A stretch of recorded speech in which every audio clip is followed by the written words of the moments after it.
ഈ ദിവസങ്ങൾ മാറുന്നത്, ആഴ്ചകൾ മാറുന്നത്, മാസങ്ങൾ മാറുന്നതിനൊരു കണക്കുണ്ടായിരുന്നോ? ഒരു കണക്കുമില്ല. ഒരു കണക്കുമില്ല. ഇല്ല. എനിക്ക് അതാണ് അറിയേണ്ടത്. സമയം മുന്നോട്ട് പോകുന്നുണ്ടോന്ന്. നല്ല ഉദിക്കുന്ന അസ്തമിക്കുന്നു, ഇത് മാത്രമേ ഉള്ളൂ. അതിങ്ങനെ മുകളോട്ട് നോക്കി കിടക്കും, ഫ്ലൈറ്റ് ഒക്കെ ഇങ്ങനെ പോകുന്ന കാണാം. അതല്ലാതെ വേറെ ഒരു മണ്ണിലും കാണാൻ പറ്റും. ഇന്ന് ഞാൻ ചെയ്യാൻ പോകുന്നത്, ഞാൻ ആ സങ്കല്പിച്ച നജീബും യഥാർത്ഥ നജീബും തമ്മിൽ എത്രത്തോളം അന്തരമുണ്ടെന്ന് എനിക്കൊന്ന് അറിഞ്ഞാൽ കൊള്ളാം. മരുഭൂമിയിലെ കാറ്റ് കണ്ടിട്ടുണ്ടായിരുന്നു. കണ്ടു.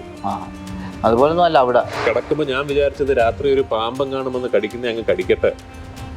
അപ്പോൾ മരണമായിരുന്നു അതിനേക്കാൾ എളുപ്പം. അതെ, അവിടുത്തെ ആ ജീവിതത്തിനെക്കാട്ടി നല്ലത് മരണമായിരുന്നു.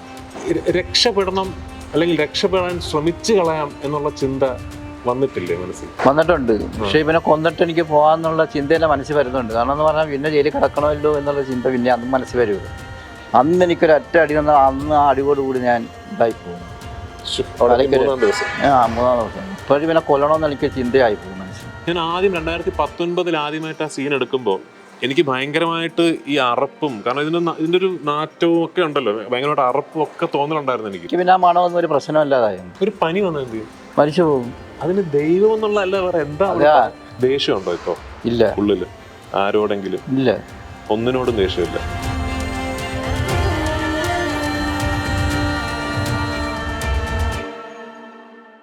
നജീബ്, നമസ്കാരം. എന്നെ സംബന്ധിച്ചിടത്തോളം ഇതൊരു ഭയങ്കര പ്രത്യേകതയുള്ള അനുഭവമാണ്.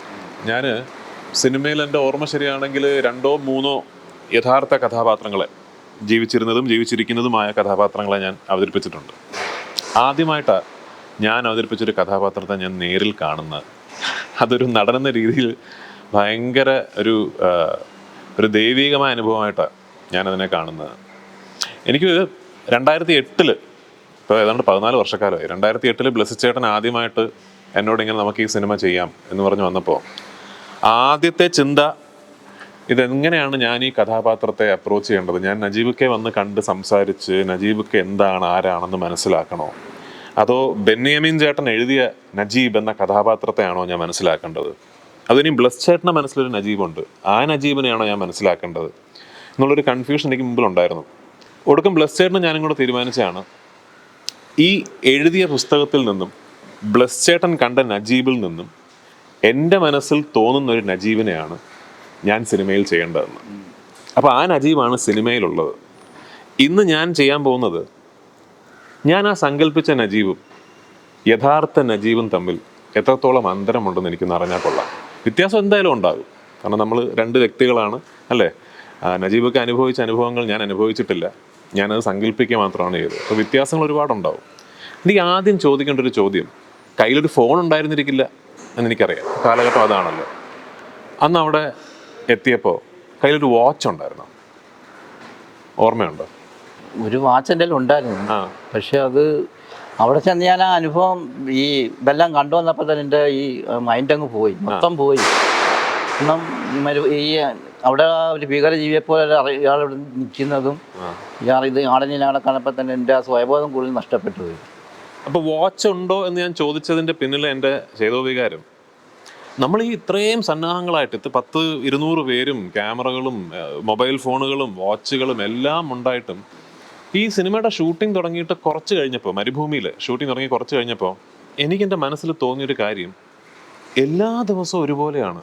എല്ലാ ദിവസവും രാവിലെ എണീക്കുന്നു, മരുഭൂമി വെളുപ്പാങ്കാലത്ത് ഒരുപോലെയാണ്, ഉച്ചയാകുമ്പോൾ ഇന്നലത്തെ ഉച്ച പോലെ തന്നെയാണ്, വൈകുന്നേരം ആകുമ്പോൾ ഇന്നലത്തെ വൈകുന്നേരം പോലെ തന്നെയാണ്. കുറേ നാളുകൾ അവിടെ നിന്ന്, മാസങ്ങൾ നിന്നതിന് ശേഷം തണുപ്പ് കൂടുമ്പോഴോ അല്ലെങ്കിൽ ചൂട് കൂടുമ്പോഴോ ഒരു മണൽക്കാറ്റ് വരുമ്പോഴോ ഒക്കെയാണ് നമ്മൾ കാലാവസ്ഥ മാറുന്നുണ്ടോ, സമയം കടന്നു പോയോ എന്നൊക്കെ എനിക്കൊരു മനസ്സിൽ ചിന്ത വരുന്നത്. അഫ്കോഴ്സ് നമ്മൾ ഫോണിൽ എന്ന് നോക്കുന്നു, ഡേറ്റ് സമയമൊക്കെ നമുക്ക് തിരിച്ചറിയാൻ പറ്റുമെങ്കിലും ഇപ്പം നജീബിക്കയുടെ അവസ്ഥയിൽ ഈ ദിവസങ്ങൾ മാറുന്നത്, ആഴ്ചകൾ മാറുന്നത്, മാസങ്ങൾ മാറുന്നതിനൊരു കണക്കുണ്ടായിരുന്നോ? ഒരു കണക്കുമില്ല. ഒരു കണക്കുമില്ല. ഇല്ല. എനിക്ക് അതാണ് അറിയേണ്ടത്, സമയം മുന്നോട്ട് പോകുന്നുണ്ടോന്ന്. അസ്തമിക്കുന്നു, അല്ല ഉദിക്കുന്ന അസ്തമിക്കുന്നു, ഇത് മാത്രമേ ഉള്ളൂ. അപ്പൊ എത്ര ദിവസം അവിടെ നിന്നു? ഈ ഞാനിപ്പോ ഇത് പറയട്ടെ, ഈ ആടിനെങ്ങനെ കിടത്തിയേക്കുന്ന സ്ഥലമുണ്ടല്ലോ, അവിടെ തന്നെ ഒരു കട്ടിൽ കണിങ്ങി കിടപ്പുണ്ട് പുറത്ത്. അതിനകത്താണ് സിനിമയിലും ഉണ്ട് കേട്ടോ, അതുപോലെ. അതിലാണ് ഞാൻ കിടക്കുന്നത്. അതിങ്ങനെ മുകളോട്ട് നോക്കി കിടക്കും, ഫ്ലൈറ്റൊക്കെ ഇങ്ങനെ പോകുന്ന കാണാം. അതല്ലാതെ വേറെ ഒരു മഞ്ഞും കാണാൻ പറ്റത്തില്ല അവിടെ. അപ്പൊ എത്ര ദിവസം അവിടെ നിന്നു, എത്ര ദിവസങ്ങൾ കടന്നുപോയി എന്നുള്ളതിനെ കുറിച്ചൊന്നും വ്യക്തമായൊരു കണക്കില്ല. ഇല്ല. എനിക്കത് തോന്നി കാരണം പ്രത്യേകിച്ച് ഞങ്ങൾ കഴിഞ്ഞ ഷെഡ്യൂൾ 2020 ജോർഡനിൽ പോയപ്പോൾ ഞങ്ങൾ ഈ കോവിഡ് വന്നപ്പോൾ നമ്മൾ എല്ലാവരും അവിടെ സ്റ്റക്കായി പോയല്ലോ. ഞാൻ അന്ന് ആലോചിച്ചൊരു കാര്യമാണ്, എല്ലാ ദിവസവും ഒരുപോലെയാണല്ലോ, എങ്ങനെയാണിത് ഒരു ദിവസം കഴിഞ്ഞു അല്ലെങ്കിൽ ഒരാഴ്ച കഴിഞ്ഞു എന്നൊക്കെ ഒരു കണക്ക് വയ്ക്കുകയാണ്. അപ്പോൾ എനിക്ക് ചോദിക്കേണ്ടത്, എത്ര സമയം കഴിഞ്ഞപ്പോഴാണ് എനിക്കിനി ഇവിടെ നിന്നൊരു രക്ഷപ്പെടൽ ഉണ്ടാകുമോ എന്നുള്ളൊരു ചിന്ത വന്നു തുടങ്ങിയത്, ഇനി ഞാൻ ഇവിടെ തന്നെ ആയി പോകുമോ എന്നുള്ള ചിന്ത വന്നു തുടങ്ങിയത്? എനിക്ക് എൻ്റെ മനസ്സിൽ ഒരിക്കലും ഞാൻ രക്ഷപ്പെടത്തില്ല എന്നുള്ള ചിന്ത മാത്രമായിരുന്നു എനിക്കുള്ളത്. രക്ഷപ്പെടുത്തില്ല എന്നറിയാമായിരുന്നു.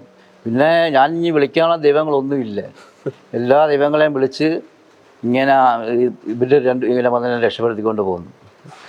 ഞങ്ങളുടെ ഈ മസറയുടെ സെറ്റ് ഞാൻ ആദ്യമായിട്ട് കണ്ടപ്പോൾ ഞാൻ ആദ്യം ബ്ലസ്സോടൊന്ന് ചോദിച്ചാൽ, ബ്ലസ്സേട്ടാ നമുക്ക് നജീബിക്കിനെ ഇങ്ങോട്ട് കൊണ്ടുവന്നാലോ എന്ന്. അത് കഴിഞ്ഞപ്പോൾ എനിക്ക് തോന്നി വേണ്ടെന്ന്. ചേട്ടനത് കണ്ടാൽ ഭയങ്കരമായ വിഷമം വരുമോ എന്നുള്ളൊരു തോന്നലിൻ്റെ പുറത്താണ് ഞാൻ തന്നെ പിന്നെ ഐഡിയ അങ്ങോട്ട് കൂടുതൽ പറയാത്തത്. ഈ ചേട്ടൻ്റെ ഒന്ന് രണ്ട് ചേട്ടൻ ഫോണിൽ സംസാരിക്കുന്നതും ആൾക്കാരോട് സംസാരിക്കുന്ന വീഡിയോകളും ഒക്കെ ഞാൻ കണ്ടിട്ടുണ്ട്.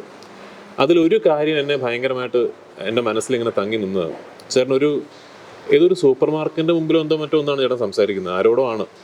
ചേട്ടൻ ആ വ്യക്തിയോട് പറയുന്നത്, ഞാൻ ഒരുപാട് നാൾ അങ്ങ് മരിച്ചു കളയാമെന്ന് വിചാരിച്ചു. ഞാൻ താഴെ കിടന്നു, കാരണം അവിടെ പാമ്പുകളുണ്ട്. അപ്പോൾ ഞാൻ താഴെ കിടക്കുമ്പോൾ ഞാൻ വിചാരിച്ചത് രാത്രി ഒരു പാമ്പം കാണുമെന്ന് കടിക്കുന്നേ അങ്ങ് കടിക്കട്ടെ. അപ്പോൾ മരണമായിരുന്നു അതിനേക്കാൾ എളുപ്പം. അതെ, അവിടുത്തെ ആ ജീവിതത്തിനെക്കാട്ടി നല്ലത് മരണമായിരുന്നു. ഞാൻ ഒരുപാട് വട്ടം താഴെ തന്നെ കിടന്നിട്ടുണ്ട്, എങ്ങനെയെങ്കിലും ഇതെങ്കിലും കടിച്ച് മരിക്കട്ടെ അങ്ങോട്ട് എന്തെങ്കിലും ഇണീക്കുമ്പോൾ നമ്മുടെ വീട്ടിലെ കാര്യമാണ് ചിന്ത വരുന്നത്. എൻ്റെ ഭാര്യ അന്ന് വരുമ്പോൾ 8 മാസം ഗർഭിണിയായിരുന്നു, പ്രസവിച്ചോ ഇല്ലയോ എന്നുള്ള ആ ചിന്തയാണ് മനസ്സിലങ്ങ്. പിന്നെ എന്നിട്ട് പിന്നെ ഓർക്ക് ഒരിക്കലും രക്ഷപ്പെടത്തില്ല എന്നുള്ള ചിന്ത പിന്നെ മനസ്സിൽ വരുക. അപ്പോൾ ഓരോ രാത്രിയും ഒരേ കിടന്നിട്ട് രാവിലെ ഉണരുമ്പോൾ അടുത്തൊരു ദിവസം പിന്നെയും ദൈവം രക്ഷപ്പെടുത്തുന്ന ചിന്തയും മനസ്സിലുണ്ട്. ഓരോ ദിവസം രാത്രി കടന്ന് രാവിലെ എണീക്കുമ്പോൾ പൊടിയും മണ്ണുമായിട്ട് മൊത്തം മേല് മൊത്തം. മരുഭൂമിയിലെ കാറ്റ് കണ്ടിട്ടുണ്ടായിരുന്നില്ല? കണ്ടു.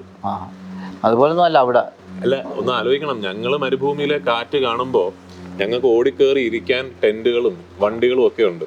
അപ്പോൾ ഞാൻ ഈ ഭയങ്കരമായ മണൽക്കാറ്റ് വരുമ്പോൾ ഞാൻ വണ്ടിക്കകത്ത് കയറി, ഞങ്ങളെല്ലാവരും വണ്ടികൾക്കകത്ത് കയറി ഡോർ അടച്ചിരിക്കും. അപ്പോൾ ഈ കാറ്റും മണലും ഇങ്ങനെ പോയിക്കൊണ്ടിരിക്കുമ്പോൾ എൻ്റെ മനസ്സിൽ ഞാൻ എത്ര പ്രാവശ്യം ആലോചിച്ചെന്നറിയോ, ദൈവമേ ആ മനുഷ്യനപ്പോൾ എന്ത് ചെയ്ത് കാണുന്നു? ഇപ്പോൾ ഒറിജിനൽ നജീബ് ഇങ്ങനൊരു മണൽക്കാറ്റ് വരുമ്പോൾ എന്ത് ചെയ്യും? ഈ മണലിൽ ഇങ്ങനെ നിൽക്കുക എന്നുള്ളതല്ലാതെ എനിക്ക് നല്ല ഉറപ്പുണ്ട്, ഞങ്ങൾ ഈ സിനിമ എടുക്കുമ്പോൾ നമ്മൾ അനുഭവിച്ചതോ ഈ സിനിമ കാണുമ്പോൾ പ്രേക്ഷകനിലേക്ക് എത്തുന്നതോ ഒന്നും നജീബൊക്കെ യഥാർത്ഥ ജീവിതത്തിൽ അനുഭവിച്ചതിൻ്റെ 1% പോലും ഞങ്ങൾക്കിത് സ്ക്രീനിൽ കൊണ്ടുവരാൻ പറ്റത്തില്ല. പക്ഷെ എനിക്കിപ്പോഴും തോന്നുന്നത് എന്താ അറിയോ, മരിച്ചു കളയാമെന്ന് പറഞ്ഞ് താഴെ കിടന്ന ഒരാൾ ഓരോ പുലർച്ചെയും വീണ്ടും ഉണരണമെങ്കിൽ ഈ കഥ പറയാൻ ദൈവം ബാക്കി വെച്ചതായിരിക്കും അല്ലേ? ലോകത്തോട് ഈ കഥ പറയാൻ വേണ്ടി ദൈവം ഒക്കെ ബാക്കി വെച്ചതാണ്. ഇപ്പൊ ഈ കഥ ഇറങ്ങിയതിൽ പിന്നെ ഞാൻ ഇനി കാണാത്ത സ്ഥലങ്ങളൊന്നും ഇല്ല, ആൾക്കാരുമായിട്ട് പരിചയപ്പെടാത്ത ആൾക്കാരും ഇല്ല. അങ്ങനൊക്കെ ഒരു അനുഭവം പിന്നെ എനിക്ക് ഉണ്ടായല്ലോ. എനിക്ക് തോന്നുന്നു ഞാൻ ചിലപ്പോൾ ആലോചിക്കും, അതായത് നജീബ് എന്ന് പറഞ്ഞ വ്യക്തിയെ ദൈവം തെരഞ്ഞെടുത്തതാണ്. ഇതുപോലെ അനുഭവങ്ങൾ ഉണ്ടായിട്ടുള്ള, ഇതുപോലെ തിക്താനുഭവങ്ങളിലൂടെ കടന്നു പോകേണ്ടി വന്നിട്ടുള്ള ഒരുപാട് മനുഷ്യരുണ്ടാവും അല്ലേ? അതിൽ ഒരാളെ ദൈവം തെരഞ്ഞെടുത്തു, ഈ കഥ പറയാൻ ഞാൻ നിന്നെ തെരഞ്ഞെടുക്കുന്നു എന്ന് പറഞ്ഞു. അപ്പൊ അങ്ങനെ ഒരു കണക്കിന് നോക്കിയാൽ ഈ ദൈവം തെരഞ്ഞെടുത്ത ഗോഡ്സ് ചോസൺ വൺ, ദൈവം തെരഞ്ഞെടുത്ത വ്യക്തിയാണ്. ഈ രക്ഷപ്പെടണം അല്ലെങ്കിൽ രക്ഷപ്പെടാൻ ശ്രമിച്ചു കളയാം എന്നുള്ള ചിന്ത വന്നിട്ടില്ലേ മനസ്സിൽ? വന്നിട്ടുണ്ട്. പക്ഷേ ഇവനെ കൊന്നിട്ട് എനിക്ക് പോകാന്നുള്ള ചിന്ത എൻ്റെ മനസ്സിൽ വരുന്നുണ്ട്. കാരണം എന്ന് പറഞ്ഞാൽ പിന്നെ ജയിലിൽ കിടക്കണമല്ലോ എന്നുള്ള ചിന്ത പിന്നെ അതും മനസ്സിൽ വരിക. എന്തെങ്കിലും ഒന്ന് രക്ഷപ്പെടും. ഞാൻ ചെന്നതിൻ്റെ 3-ാമത്തെ ദിവസം ഇവൻ എൻ്റെ അടുത്ത് ഈ ആടിനെ, എനിക്ക് അന്നേരം അവിടുത്തെ അറബി അത്ര ഇതില്ലായിരുന്നു. ഈ ആടിനെ ഒരേ പേര്, വെളുത്തേന് അബിയത്ത് എന്ന് പറയും, കറുത്തേന് അസ്വദ് എന്ന് പറയും, ചുമലയ്ക്ക് ഒരേ പേര് പറയും. ഇപ്പോൾ ഈ വെളുത്തേനെ പിടിച്ചോണ്ട് വരാൻ പറഞ്ഞപ്പോൾ അറബി പറഞ്ഞപ്പോൾ ഞാൻ കറുത്തേനെ പിടിച്ചോണ്ട് വന്നു. അന്ന് എനിക്കൊരു ഒറ്റ അടി തന്നാൽ അന്ന് ആ അടിയോടുകൂടി ഞാൻ ഇതായിപ്പോയി. 3-ാം ദിവസം. ഇപ്പോഴും പിന്നെ കൊല്ലണമെന്ന് എനിക്ക് ചിന്തയായിപ്പോയി മനസ്സിൽ. അന്നേരം ഞാൻ ഓർക്കുന്നത്, എൻ്റെ ഭാര്യ 8 മാസം ഗർഭിണിയായിരുന്നല്ലോ, ഞാൻ എന്തായി പ്രസവിച്ചോ ഇല്ല എന്നുള്ള ഒരു ചിന്ത അന്നേരം മനസ്സിൽ വരുക. ഇങ്ങനെ മരിക്കണം തോന്നുമ്പോഴൊക്കെ ഈ കാര്യം ഓർമ്മ വരുന്നത്. പിന്നെ എനിക്ക് ഊഹിക്കാതെ ആ നമ്മുടെ ജീവിതം നമ്മുടെ കയ്യിലല്ല, നമ്മുടേതല്ല, സ്വയം ജീവൻ എടുക്കാനുള്ള അവകാശം നമുക്കില്ല എന്ന് തോന്നുന്ന നിമിഷങ്ങൾ എനിക്ക് ഊഹിക്കാവുന്നതേ ഉള്ളൂ. പക്ഷെ എത്ര കാലം അല്ലേ, എത്ര മാസങ്ങൾ ആ ചിന്ത ഉള്ളിൽ കൊണ്ട് നടന്നു എന്നാണ്. ഞാൻ ഈ കഥാപാത്രമായിട്ട് അഭിനയിച്ചപ്പോൾ ഞാൻ ബ്ലസ്സറിനോട് പറഞ്ഞാണ്, ചേട്ടാ ഞാൻ ഈ കഥാപാത്രത്തിൻ്റെ ഒരു മാനസികമായിട്ടുള്ളൊരു 3 ഘട്ടങ്ങളായിട്ട് തിരിക്കാൻ പോവാണ്. ഒന്ന്, അവിടെ എത്തി ആദ്യത്തെ കുറേ ദിവസങ്ങൾ നജീബ് എന്ന മനുഷ്യൻ അനുഭവിച്ചിട്ടുണ്ടാവുക നിസ്സഹായാവസ്ഥയായിരിക്കും അല്ലേ. ഭാഷ അറിയില്ല, സ്ഥലം അറിയില്ല, എങ്ങോട്ട് പോകണമെന്ന് അറിയില്ല, എന്ത് ചെയ്യണമെന്ന് അറിയില്ല, ഇവർ പറയുന്നത് എന്താണെന്ന് മനസ്സിലാകുന്നില്ല. ഭീകരമായ നിസ്സഹായാവസ്ഥയായിരിക്കും ആദ്യം അനുഭവിച്ചിട്ടുണ്ടാവുക. അത് കഴിഞ്ഞിട്ട് എനിക്ക് തോന്നിയത് ഭയങ്കരമായ ദേഷ്യം വന്നിട്ടുണ്ടാവും. അതപ്പോൾ ഒക്കെ പറഞ്ഞ കൊന്നു കളയാൻ തോന്നിയെന്നല്ലേ. അത് ഏറ്റവും സ്വാഭാവികമായ ഒരു മനുഷ്യന്റെ വികാരമാണ്. ഭയങ്കരമായ ദേഷ്യം വന്നിട്ടുണ്ടാവും. ഞാൻ ബ്ലസ്സിനോട് പറഞ്ഞപ്പോൾ നമ്മുടെ 2ാം ഘട്ടം എന്ന് പറയുന്നത് ഈ മനുഷ്യന്റെ ദേഷ്യമാണ് എന്ന് ഞാൻ പറഞ്ഞിട്ടുണ്ടായിരുന്നു. ഞാൻ ചെയ്തിരിക്കുന്നതും അത് മനസ്സിൽ കണ്ടുകൊണ്ടാണ്. ഈ ദേഷ്യത്തിനും അപ്പുറം ഞാൻ ഇനി ഈ മൃഗങ്ങളിൽ ഒരാളായി, ഇനി എൻ്റെ ജീവിതം ഇതാണ്, ഞാൻ ഇതാണ് എന്ന് സ്വയം പറഞ്ഞ് പഠിപ്പിച്ചൊരവസ്ഥ ഉണ്ടായത്. ഇനി ഞാൻ ഇവിടെ തന്നെ ഈ മൃഗങ്ങളിൽ ഒരാളാണ് ഞാനെന്ന് സ്വയം മനസ്സിലങ്ങ് തോന്നി. അപ്പോൾ ഈ മൃഗങ്ങൾക്കിടയിലൂടെ ഈ മൃഗങ്ങളുടെ മണം എനിക്ക് തോന്നിയതാ. ഞാൻ ഈ കുറേ 10-200 ആടുകളുടെ ഞാൻ ഇരുന്നിട്ടുള്ള കുറേ സീനുകളുണ്ട്. ഞാൻ ആദ്യം 2019 ആദ്യമായിട്ട് ആ സീൻ എടുക്കുമ്പോൾ എനിക്ക് ഭയങ്കരമായിട്ട് ഈ അറപ്പും, കാരണം ഇതിൻ്റെ ഒരു നാറ്റവും ഒക്കെ ഉണ്ടല്ലോ, ഭയങ്കരമായിട്ട് അറപ്പും ഒക്കെ തോന്നലുണ്ടായിരുന്നു എനിക്ക്. ഞാൻ ആലോചിക്കുക, അവസാനം 2022 ഞങ്ങൾ ആ സീൻ എടുത്തപ്പോൾ എനിക്ക് ആ മണം എനിക്ക് അറിയുന്നില്ല. കാരണം കുറേ നാളുകൾ, മാസങ്ങളോളം അവിടെ നിന്നിട്ട് ഞാൻ അങ്ങനെ ആയെങ്കിൽ യഥാർത്ഥ നജീബ് എന്തായിരുന്നിരിക്കും എന്നുള്ളതിൻ്റെ ഒരു ചിന്ത എനിക്കുണ്ട്. ഇപ്പൊ ശരിക്കും മൃഗങ്ങളിൽ ഒരാളായി. എനിക്ക് പിന്നെ ആ മണമൊന്നും ഒരു പ്രശ്നമല്ലാതായി. അല്ല, അവരുമായിട്ടൊക്കെ ആയിരിക്കും വർത്തമാനം കൂടുതൽ പറയുന്നത്. ഇപ്പൊ തന്നെ ഈ മറ്റു 2 ആടും ഉണ്ടായിരുന്നു, ആണും പെണ്ണും ഉണ്ടായിരുന്നു. അതെ. ഇവിടെ ഇപ്പൊ ഒരു 100 ആടിന്റെ കൂടെ ഒരു 10 എണ്ണം കാണും, വലിയ ആട്. അപ്പൊ ഇതിന് തീറ്റ കൊടുക്കാനായിട്ട് അങ്ങോട്ട് ചെല്ലുമ്പോൾ ഇതിന്റെ ഒരു ഇടി കിട്ടിക്കഴിഞ്ഞാൽ അന്നേരം താഴെ വീഴും. കിട്ടിയിട്ടുണ്ട്, ഇഷ്ടം പോലെ കിട്ടിയിട്ടുണ്ട്. ആ നേരമൊക്കെ നമ്മുടെ ചിന്ത മരിച്ചാൽ മതി എന്നുള്ള ചിന്തയാണ്. ഇങ്ങനെ എന്തെങ്കിലും ഒരു പരുക്ക് പറ്റിയാൽ അല്ലെങ്കിൽ ഒരു വയ്യായിക വന്നാൽ അവിടെ എന്തായിരുന്നു ചെയ്യുന്നത്? ഒന്നും ചെയ്യാനില്ല. ഒരു പനി വന്നാൽ എന്ത് ചെയ്യും? മരിച്ചു പോകും. അപ്പൊ ഈ അവിടെ ഉണ്ടായിരുന്ന ഈ കാലം മുഴുവൻ അങ്ങനെ ഒരു ആപത്ത്. പക്ഷെ എനിക്ക് ഇവിടെ നാട്ടിലെന്ന് പറഞ്ഞാൽ ഇച്ചിരി മഴ നനഞ്ഞ ഉടനെ പനി പിടിക്കും. അന്ന് അവിടെ മഴ നനഞ്ഞിട്ടും ചൂട് നനഞ്ഞിട്ടും ഒരു പനിയോ തലവേനയോ ഒന്നും വന്നിട്ടില്ല. അതാണ് ഏറ്റവും വലിയ ഇത്. അതിന് ദൈവം എന്നുള്ള എന്താ അങ്ങനെ ഒരു സംഭവം എനിക്കുണ്ടായി. അത് മാത്രമേ ഉള്ളൂ ഏറ്റവും വലിയ ഇത്. ഒരു പനിയങ്ങൾ എനിക്ക് വന്നു പോയെങ്കിൽ ഞാൻ അന്നേരം പോയി. നാട്ടിലൊരു മഴ വന്നാൽ പനി പിടിക്കുന്ന ആൾക്ക് ആ മരുഭൂമിയിൽ ഈ മണൽക്കാറ്റിലും ചൂടിലും തണുപ്പത്തും ഒരു പനി വന്നു. ദൈവത്തിന്റെ ഒരു കഴിവായിരുന്നത്. ദൈവം എന്നെ രക്ഷപ്പെടുത്താനും ദൈവത്തിന്റെ കഴിവ് തന്നെ, അല്ലെങ്കിൽ രക്ഷപ്പെടത്തില്ല. അവിടെ ആരും വന്ന് എത്തുപെടത്തില്ല ആ ഭാഗത്ത്. പക്ഷെ ഇപ്പോഴൊക്കെ എത്തുപെടും. ഇപ്പം എല്ലാവരും ഫോണും ഒക്കെ ഉണ്ടല്ലോ. ഈ ദൈവപുത്രൻ എന്നൊക്കെ പറഞ്ഞാൽ ഇതാന്ന് തോന്നുന്നു. അതായത് ദൈവം തെരഞ്ഞെടുത്ത ആൾക്കാരെന്ന് പറയില്ലേ. ദേഷ്യമുണ്ടോ ഇപ്പോ? ഇല്ല. ഉള്ളില് ആരോടെങ്കിലും? ഇല്ല, ഒന്നിനോടും ദേഷ്യമില്ല.